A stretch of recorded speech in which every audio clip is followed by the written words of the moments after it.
hari ikintu ushobora kuba ukumbuye cyo hanze gitandukanye n'icy'ubu ngubu? nkumbuye abantu twabanaga mu buzima bwo kubaho tudakijijwe, ndabakumbuye kugira ngo nabo mbakumbuze aho ndi nuko bimeze.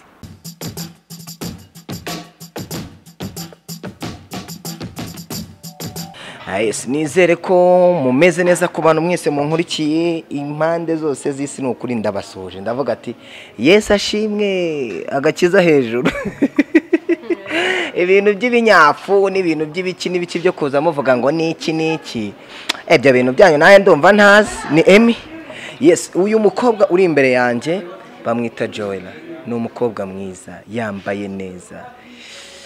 Alala, ni inshuro ya kabiri duhuye, ndi kumwe na Liza.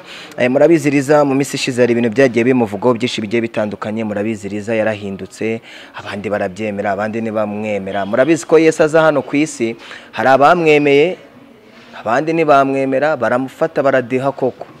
Liza nawe ejo bundi baramwifatiye barakubita ibibuno, barabikubita ikibuno bagicishaho ikinyafu fresh. Ariko sister wanjye Joella yifuje nyine guhura na Liza, amwibonere none imbone nkubone nyuma yuko amubona ku mbuga nkoranyambaga. Kera yamubonaga Liza azunguza ikibuno, Liza aza guhinduka, aza gukizwa. Ejo bundi amubonaho ibindi bintu, ndagira ngo ibyo Liza araza kubisobanura. None reka sister, muraho? Muraho. Ameze neza? Meze neza. Sure. Ariko uri mwiza wa mukobwa we. Urakoze. Urabizi? Liza, Yesu ashimwe. Ahimbaza. Umeze neza? Meze neza. Ariko nta murare, mbanze musengere. Ntabwo ikibazo ari morale, ariko nabanje ukansengera nta kibazo. Byaba byiza kurushaho. Wowe se wadusengera? Dusengere kuko ari wowe uvuze ko ugiye kunsengera. Uyu nguyu azi gusenga se? Shwida. Icyo ari ikizamini gikomeye nka mituweli. Cyane. Data wa twese uri mu ijuru, ubwami bwawe buze, ingoma yawe yogere hose, ibyo ushaka bibe mu isi nk'uko biba mu ijuru. Ifunguro ridutunze uruduhe none, utubabarire ibicumuro byacu nk'uko natwe tubabara abaducumuyeho. Ntudutererane mu bitwoshye, ahubwo dukize icyago n'iki n'iki. Amen. Amen. Urumva nabizi? Barabizi cyane. Liza, umeze ute? Meze neza. Uyu muntu yifuje ko muhura, wamusuhuje mupepere kuko gukoranaho birabujijwe muri Covid. Ariko gutya biremewe. Yifuje guhura nawe, yifuje ko wenda mwaganira muri kumwe. Wereka mubazi ko uhuye na Liza ubyakiriye. Kuba muye na Liza ni ikintu cya mbere nyine kinshimishije cyane. Urabona Liza twaramubonaga kuri social media, ibintu byinshi. Urumva ni umuntu uteye amatsiko cyane, ukibaza twamubonaga ameze ukuntu, uburyo twamubonaga ntabwo ari uko ubu ngubu ameze. Urumva ko rero ndishimye cyane kuba mubonye cyane, nyine birashimishije. Uko wamukekaga niko Liza umubonye? Oya ko nari muzi imbere, uko namubonaga mbere niyo shusho nyine nakururaga cyane, ariko ubu ngubu nyine ndabona ari abantu babiri. Yeah. Ni zahabu. Nanjye nibyo meruka ari zahabu. Liza, njyewe ndeta nkubita mbangura, ibintu ejo bundi nabonye ni ibiki? Ejo ndabonye ni ibinyoma nyine abantu bakubise hariya. Hagenze njyewe nahamagawe n'umunyamakuru witwa Isiyaka, akorera Umutako TV. wibabamaza? Ntabwo bakora ikindi kinyamakuru? bakorera ikinyamakuru runaka giciriritse ukuntu. Ntabwo giciriritse. Kiraciriritse kuko nta kinyamakuru kidaciriritse cyagakwiriye gutangaza inkuru itari impamo. Turashaka story. Hari abantu hano badukurikiranye bifuza kumenya ngo Liza, ririya tabi twabonye, iriya byeri twabonye, ni Liza n'undi muntu? Ariko ni Liza. Ni Liza, ariko ntabwo njyewe nigeze nywa inzoga n'itabi. Njyewe na Isiyaka yampamagaye ndimo gushutinga filime yanjye, mubwira ko mfite akazi kenshi ntari buze kuboneka. Akomeza kunyumvisha cyane ko namuha umwanya, mubwira ko ndi mu kazi kenshi kandi ari ibintu bigoye ndimo gushutinga filime. Ansaba ko yaza tukaza gukorana ikiganiro nsoje kandi akaba azanamfasha kuyamamaza. Ndamubwira nta kibazo. Nibwo rero yaje, nari ndimo gushutinga filime yanjye yitwa Liza series, igaragara kuri YouTube kuri channel yitwa Mu Cyumba series. Rero muri iyo filime ikintu nashaka kuvuga, nashaka kugaragaza mbere yuko nkizwa ubuzima nabagamo na nyuma yuko nkijijwe, mbese nkereka abantu badakijijwe igihombo cyabo, nkereka abantu bakijijwe inyungu zabo. Nyine nkabigaragaza muri filime yanjye nk'umuntu wavuye hamwe nkajya ahandi. Wanyweye itabi akanywa inzoga akazunguza ikibuno, washaka kugaragaza twagiye. Nibyo nashaka kugaragaza. Rero nagombaga gukoresha mu ma episode ya mbere, nagombaga gukoresha inzoga n'itabi, ubusinzi, ibintu byose nakoraga nyine ubuzima nabagamo. Rero nibwo yaje asanga ndimo kwactinga, nari ndi kuri set natangiye gukora scene ndimo kwactinga, ahita aza ashaka kwinjira aho ndi gukorera, anavuga cyane, mbona ko ari kubangamira director, arimo asa nkaho arimo kunyicira akazi. Ntabwo niriwe ntereka ibyo mfite hasi, nahise ngenda musohora kuko iryo tabi abantu barebye ama behind scene nyine n'abantu batarebye behind scene. Ugiye kuri YouTube ugasacinga Mu Cyumba series, ubona Liza series, ukabanza ukareba ama behind scene ariho nayo. Nahise nsohoka mukurikiye nyine ngiye kumushyira ku ruhande ngo mubwire yihangana ategereze ko ari kunyicira akazi. Nibwo rero nasomye kuri iryo tabi ngira ngo rifatwe, kuko nari nakuyemo itabi, hasigara ipamba n'agapapuro, nshiramo utuntu tw'uduserviette. Rero nasomagaho kugira ngo bitazima, kuko ngiye nigeze kunywa itabi, ndarizi cyane. Rero kuba naranywaga itabi, ntago nigeze nywa itabi ririmo igipamba n'igipapuro na serviette, ku buryo nari nzi ko ibyo bintu bidashobora kuzima. Rero nibwo nasomagaho muri behind scene, bazabibona mu icupa rya Primus hari harimo ji ya Marte, kuko buriya iyo ufashe ji ya Marte ukayisuka mu icupa rya Primus, kubera ko igira urufuro kandi ari nakwisa, itigaragara nka hari inzoga. Rero niyo nari nakoresheje kugira ngo ntaza kunywa inzoga kandi ntakizinywa. Noneho ndangije musohoye hanze gutyo, uko turi kuvugana niko undi muntu ntazi bari kumwe yafashe amashusho ayashira ku kiganiro twakoranye, avuga ko Liza Sano nafashwe ndi kunywa inzoga n'itabi. Rero maze kubibona byarambabaje, ntago nabyakiriye, ariko kuko nari nzi ukuri kwanjye aho guherereye, kandi kuko nari nzi ko abantu bankurikira, yaba abakunzi banjye, abakunzi ba Yawe TV cyangwa se bindi channel yari yose, ntago ari inzanga, ntago ari ibigoryi, bazirebera byose nikiri ukuri hanze. Kuko ngiye ukuri kwanjye numvaga ari iyo filime yafashemo ibyo bintu nshaka gushyira hanze, kuko yabikoze nk'uyu munsi, acamo umunsi umwe, ejo bundi filime yanjye itijya hanze. Yes, filime yawe ugiye hanze. Reka mbaze Joella, ibyo bintu narabibonye? narabibonye ngenda natangara, ndavuga ati mbazari bari abantu babishizeho, ngerageza kumubaza se ibintu bimeze gute, ibi bintu nibyo? Ambwira ati nibyo, aranyemeza, twabikoze gutya, ngo twamufashe, ngo ndavuga ati gute Liza ko yahindutse, ko nabibonye amakuru ko tuyafite, ibyo bintu birashoboka ko yabikora?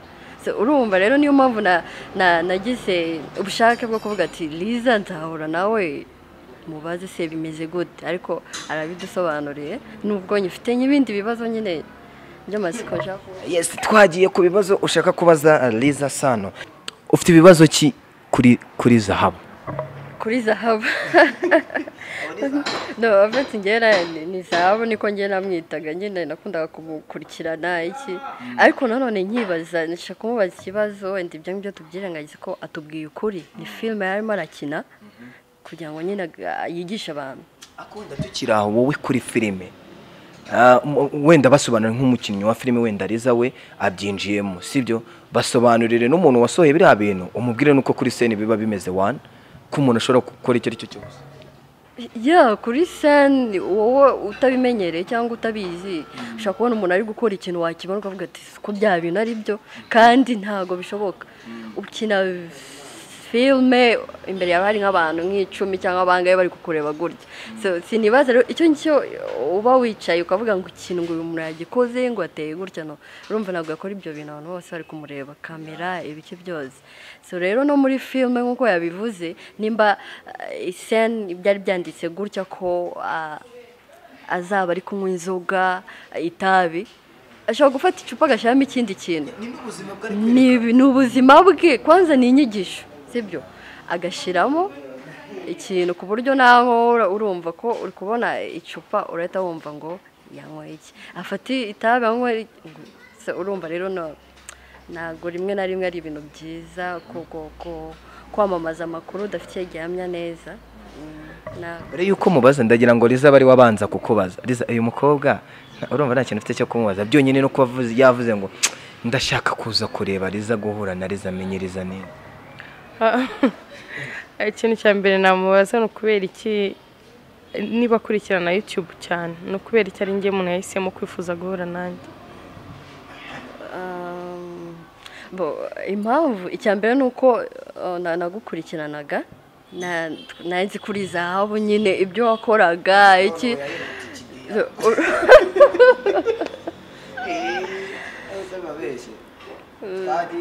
urumva ni ukuvuga ngo nyine ateye amatsiko nyine nyine biteye amatsiko nahise numva nshaka kuba ni iki mu by'ukuri cyatumye afata icyemezo cyo kuva ku buzabo ku buryama akajya ku makara iyo umuntu agitangira agakiza arababyita ngo yavuye muri zahabu nyine kubera kunywa inzoga kunywa ibiki n'ibiki ngo wavuye muri zahabu wagiye ku makarato ku makara niko buri ko abantu benshi bavuga urumva rero byagenze gute ibyo byose hari ikintu ntabwo nyize ko nyine nicyo nibagije byagenze gute ni iki cyamusunitse aravuga ati ibi bintu vraiment nabonaga abantu benshi bakijijwe nkabona ubuzima babayemo nkabona n'ubuzima ngewe n'abandi tudakijijwe twabagamo kandi nari nzi Imana nakuze nzi ko Imana ibaho kandi nzi ibyo yanga n'ibyo ikunda rero nageze aho nsanga wenda ibyo nkora birandyoheye kubera ko nta muntu ubihirwa n'ibyaha ntabwo icyaha kibiha icyaha icyo ari cyo cyose kiraryoha rero nageze aho ngaho numva ko ngomba kuva muri iyo nzira nkaba umuntu w'Imana nkamenya ko nkereka Imana ko kuba ngeze mu myaka mfite nkiriho ari ku bwayo mbizi neza ko ari ku bwayo nagiraga ngo noneho nanjye nyereke ko ibyo bintu mbizi nereke n'abantu benshi batazi Imana icyo ari cyo imbereke icyo ari cyo ni ukuvuga ngo ikintu cyabiguteye kimwe mu bintu cyaguteye gufata icyo cyemezo icya mbere ni urugero abantu bakijijwe bakweretse ni ukuvuga ngo wabonye bo babayeho neza kukurusha wenda hari umuntu ushobora kwibaza ariko nanjye icyo kibazo njya nkibaza buriya kugira ngo mfate ingamba zo kuba umunyamakuru nabanje gukunda itangazamakuru ndarikunda ubu ndirimo rirandyoheye hari ikintu ushobora kuba ukumbuye cyo hanze gitandukanye n'icy'ubu ngubu nkumbuye abantu twabanaga mu buzima bwo kubaho tudakijijwe ndabakumbuye kugira ngo nabo mbakumbuze aho ndi nuko bimeze ubona byashoboka byashoboka nuko ibihe turimo ntabwo bitwemerera kujya ahantu aho ariho hose ariko byashoboka nta kidashoboka kuko nanjye ntabwo abantu bari bazi ko nshobora kuba ari zo ukijijwe Liza wenda uri kumwe n'ireka na Joel reka Joel ngiye kukikubariza, ni ikihe kintu uzi wakoze ukiri muri ya nzu y'ibyaha epfiyo ukiri zahabu, cy'icyaha uzi wakoze ukavuga ati nanjye iki cyaha naragikoze ariko ubu ngubu Imana yarakubabariye ndabizi kuko wakiriye Kristo umwana n'umukiza wawe, icyaha wumvaga utazababarirwa ni ikihe? n'ubundi rega ntabwo nigeze ndeka kuba zahabu wivuga ngo nkiri zahabu. Imbere nari zahabu y'isi cyangwa se y'abantu, ariko uyu munsi nanone ndi zahabu y'Imana. Cyangwa uri inyenyeri? Oya, ndi zahabu y'Imana. Ikintu naba narakoze numva sinigiki sha ni ukurwana nasinze. Wakubise abantu nk'amavida ngaha? Nta muntu nigeze gubita ivide kuko ngira ukuboko kubi sinjya ntera. Ariko we baragukubise? Mfata none se warwana ntibagukubite. Wowe ku giti cyawe iyo ubonye Liza uko yari ameze arahindutse, urubyiruko rw'uyu munsi ubona ruri mu yihe range, bari mu yihe level y'ibintu by'ibyaha? Urebye nawe wihereyeho. Ushatse kuvuga iki? Uzi gute njye niba nakijijwe? Urakijijwe? Yego. Sure. Hari. Koko. Ndari nkubashije iyo urebye urubyiruko rw'ubu ukabona uburyo bameze, ugafata na Liza uburyo yari ameze, ubona urubyiruko rwacu rushobora kuzahinduka rukaba nk'umuvandimwe cyangwa bose ni ukukizwa, ukikirizwa. Urakijijwe? Urakijijwe? Urakijijwe? Kubishidikanyaho. Umurongo wo muri Bibiliya mutonya kurusha iyindi ni uwuhe? Nese umurikijwe bivuze ko aba agomba kumenya imirongo. Ntabwo usoma Bibiliya? Isarata nusoma Bibiliya? Wenda ntabwo urayijyamo yose ngo uyinjiremo. Ntusoma Bibiliya? Ndayisoma. Uzi ko ijambo rya mbere ribanza ngo mbere na mbere, siryo ribanza? Siryo ribanza? Wese kuri izo bakijije. Mbasengera navuze ngo iki? Ni nkuko nagwasira bisi ugasoma ugafata mu mutwe. Urangiye ngo wabanje kumenya amagambo y'Imana ntago ari cyo cy'ingenzi. Cya mbere no mu mutima wawe kumenya icyaha n'iki, kitari cyane n'iki, ngomba gukora iki, ngomba gukora iki ngiki. Ariko ibyo bindi si benshi bakijijwe, uvuga ko bakijijwe, basoma bazi Bibiliya mu mutwe akubwira, ariko ugasanga babona ibintu akora. Ukavuga ati Mana yanjye iyo aba nahuraga ahubwo n'udakijijwe. Sibyo? So ibyo ntabwo ari byo gukizwa kuri njyewe. Urabona Liza ashobora kuba urugero rw'abandi bantu bakiri mu byaha? Yego. Ntago nzi private life yiwe, sibyo? Nk'uburyo yigaragazaga akiri mu ruhande rumwe. Ukuntu yakaragaga ikibuno n'umukobwa yaragikubitaga akagikubita akavuga ati njyewe we Shadibu wowe nde nande areka sha kuba yarabonye nyine ko agomba guhindura umuhanda, I mean direction, urumva nabyo ni byiza kuri we, ku buzima bwiwe. Rero ni urugero kuko urabona ko yarahindutse. Nyine hari umuntu uhinduka ugahita ubibona ko ni ibintu bihindutse direct ugereranyije nyine n'ibyo yavuze, ibyo yakoraga n'ibyo noneho n'ibyo akora ubu ngubu arimo arajya muri filime, agakora filime zigaragaza ibyo yari arimo, uburyo urumva twijya muri filime. Rero ubu Liza gusabye ngo ugaragare muri filime ibe wayigaragaramo? Ahubwo yatinze. Ndakuremeye, ndagusabiye uyu nguyu muri script we noneho umuhe kunywa mugo ibintu nk'ibyo ngibyo, sibyo? Nta mugwi izaba iri muri filime yanjye ko ntabwo nigeze nyikoresha mu bintu nakoresheje. Njye nzagaragaza aho navuye hose. Ikibazo cy'amatsiko ntabwo ngucire urubanza, ntabwo mbizi. Wenda iyo umuntu ari mu kabari bajya bacumuga ntabwo njye nawuzanye ngo ahari inzoga nihatana na wakiwaki, sibyo? No muri filimi izagaragara. Iyo wakiwaki ushatse kuvuga sinyi nawe urayizi? Ntayo nzi, nta wakiwaki nzi. Nawe nayo uzi?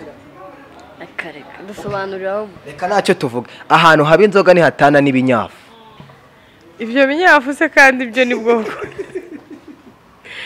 njye rero ibyo binyafu nzi ko bikubitwa utwana tw'utubandi kandi mu nzoga ntabwo abanywi b'inzoga bose ari amabandi usibye ko vino ari umukobanyi ariko abanywi b'inzoga bose si amabandi reka mbivuge neza nende guca hirya no hino abantu baravuga ngo haba hari ubusinzi haba n'ubusambanyi hasi ubundi ibyo warabikoze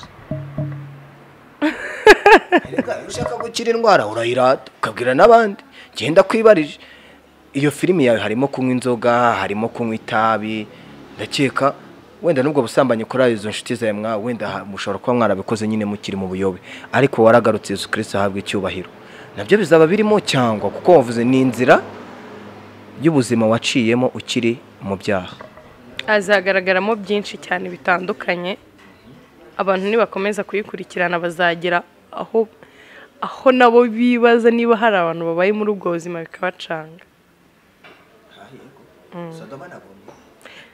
neza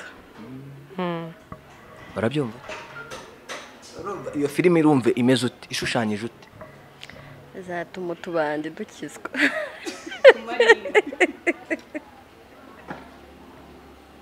izatuma utubandi dukizwa tugana ku musozo ntago ntagenda wenda ntagusabye iki kintu ukinyemerere mabuja wandinze kujajaba na databuja wandinze kujajaba wamfasha Liza ukamufasha nimba ubushobozi bwose waba ufite kumufasha kugira ngo filime ye itere imbere ntanagusaba kugaragaramo wabyemera wavuze ati yaratinze uzabyemera koko uzamwitaba ndibaza we yambonye bitewe na filime yiwe uko yayiteguye ubwo nabona ari ngombwa ubwo tuzavugana nawe nagusaba gukina uri akabandi uzabyemera azamviramo akamarine keza urabona ko aka kamarine urabona ukuntu kaba ari akamarine azamviramo akamarine keza kabisa muri muvi tujye tujyana gusirenga mbereke inshuti nagiraga n'ukuntu nanjye nabaga ameze akora ibintu utaye uyu mukobwa sibyo nuko nyine uyu mukobwa twamwita ngo iki muri filime yaba yitwa ngo iki oya ntabwo yaba yitwa Marine nyine wetu mukubite nk'izina ry'umuntu uvuye mu cyaro ariko mwiza wa Kamarine tu ni keza nka Godiriva oya nta Godiriva Mukeshimana oya nta Mukeshimana usaryo muri comment ejo bundi abantu barambwiye ngo ntugaseke washyize ikiganza ku munwa kwanze tubona nabasaba n'imbabazi I'm sorry very much ni kwa kundi biba bikurimo nyine ngaho seka none utashyizeho umuntu oya ndaseka nani nuko bikuje none se arisetswa musetse ndamusetse iki nyine musetse ndagusetse iki Marie ubu izina ryabonetse Marine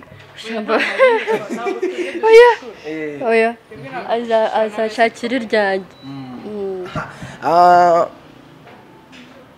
uraje yaka nawe mu minsi iri imbere nawe mbitego na interview yawe na yaka Liza niwe mubanje kubonana none ugira icyo ubwira urubyiruko muri rusange ubagira inama na Liza nawe araza kudusoreza ubundi dutahe njye ntabwo nabagira inama nyinshi kuko ntabwo nzi ibintu byinshi bamwe na bamwe baranabindusha wari Kamarine n'ibivamo njye ntabwo najya kuba ariko so icya mbere ni ugukora ikintu ubona ko umutima wawe utagucira urubanza sibyo nicyo cya mbere nzi cyiza ikintu cyose uzakora ukumva umutima uri kubwira ati ariko ibintu ukabura amahoro uzabireke ariko ibintu ubona urabikoze uratuje ese umugabo waramubonye ra aho se nakubwiye ko naje gushaka umugabo akazakumiro na inama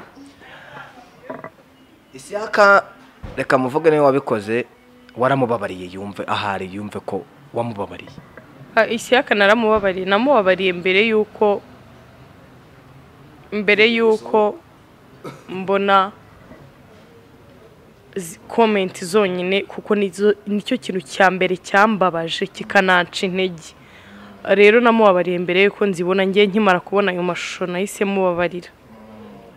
Ntago naramubabariye, kandi n'Imana imubabarire, kandi Imana imuha inema yo kujya agaragaza ibyo yabonye by'ukuri, kandi Imana imuha inema yo kujya yereka abamukurikirana ukuri kwa nyako, kutari ukubashuka no kubayobya no kubateranya n'abantu. Liza aracyakijijwe. Nimba wari ufite icyo ushaka gufasha Liza, yatangiye umushinga mushyashya, afite filimi yiwe igaragazamo ubuzima yabayemo. Please ndabasabye mufashe Liza, ugende kuri channel yiwe, ni yitwa Mucyumba series. Mucyumba series, ujye kuri channel yitwa Mucyumba series, urete ubanaho filimi ya Liza, ubundi yitwa Liza series, ubundi upyonde kuri subscribe unasharinge, ubundi deni dukoze hejuru ubwiza bw'Imana. Ninjye muhungu ugezweho muri Kigali, sibyo? Hahiye koko. Imana ibamugisha, tusangire. Nawe Imana iguhe umugisha, kandi mwese uko muri hano n'uri uri kuri kamera. Alfred ndamwemera sana, umuntu wanjye. Uba kantu kariho ninjye muhungu ugezweho. Wandeme Ibyo sabikuye. Ninjye muhungu ugezweho. Hehe. Muri Kigali. Kubera iki? Oya, muri Kigali. Ninjye muhungu ugezweho kuri Yawe TV. Turabakunda, Imana ibahe umugisha.